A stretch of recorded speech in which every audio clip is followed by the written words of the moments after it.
Uzun süreli öksürüklerde, biz bunu 15 günden uzun süreli öksürük diyoruz.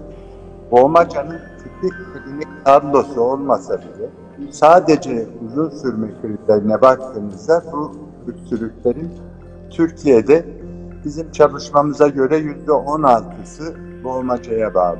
Boğmacanın dışında bu tip öksürüklere neden olan çok sayıda başka hastalık var. Onlar da artık Türkiye'de. Çünkü bunların tamamı işte solunum yoluyla bulaşıyor.